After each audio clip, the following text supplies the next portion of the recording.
Hey guys, Jaden here from Druid's Dice. I've been getting a lot of questions about the double Hellmouth trick with Wurmwood. And for those of you that haven't heard about it, it goes something like this.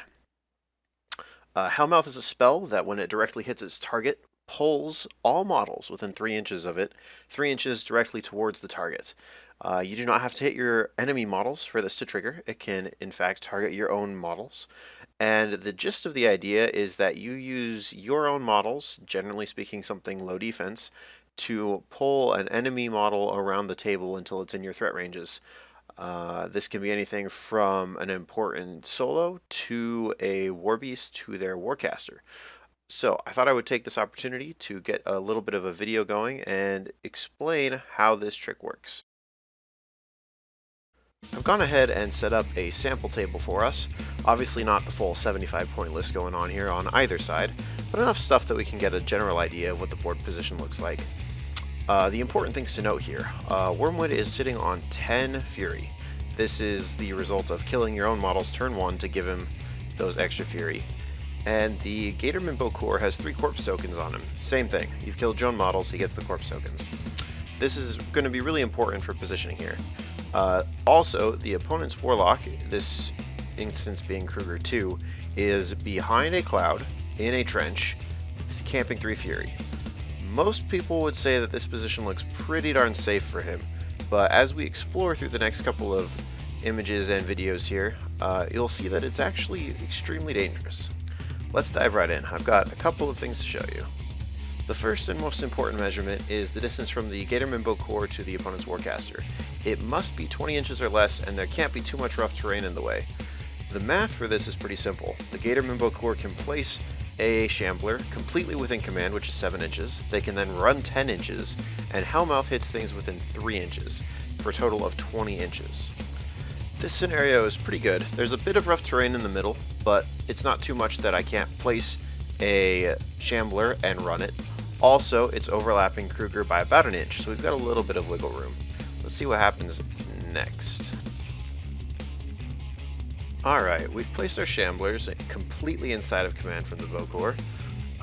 They're going to run up now and get within 3 inches of Kruger, and the formation for them is kind of particular. Skipping ahead a frame here, I haven't got the measurements in, but I'm going to show a video of that in just a second. If you look at the 3 Shamblers closest to Kruger, you'll see that they've made a kind of conga line. The first one is exactly 3 inches from Kruger. The back one, the front of its base is 3 inches from the front of the very first one's base. The middle one is there to provide a buffer, and I'm going to show what that looks like in just a second. The Gatorman Bokur is in command of all the models so that you can target them with spells. The front of the back model's base is completely within 3 inches of the front of the first model, and that model is within 3 inches of Kruger, or your target. Alright, so here's how it actually works. You're going to cast a Hellmouth, whether channeling or from Wurmwood, at the front Shambler. In this particular instance, because the model is Def 10 and you're in the back arc, you need anything but snakes, so that's a hit. I recommend pulling your target first, dragging it all the way to that first Shambler. And now, the back Shambler gets pulled next, and it bumps right into that middle Shambler. This way, when that middle Shambler gets pulled forward and the AoE of POW 12 damage gets centered on it, the back Shambler will not be inside of the AoE and be destroyed. However, the first 2 Shamblers are dead, and that clears a way for a second Hellmouth. Now remember, that Shambler's base was completely within 3 inches of the front of the other Shambler, so that means it's within 3 inches of Kruger. Again, Hellmouth costs 4, not snakes to hit, hits again. And this time we're going to pull Kruger all the way out of that cloud, base to base with that Shambler. Also hitting the Stalker, but not super important. Again, the POW 12 damage ring comes down, and both times your target has been hit by this POW 12, so it's taken some damage already. Finally, if you're playing safe, you can pay those last 2 Fury to Dark Path either Cassius or Wurmwood back to safety. And now, it's about to get a little bit weird. Okay, so let's recap. Your opponent's Warlock started the game behind a cloud inside of a trench, way, way, way away from your models.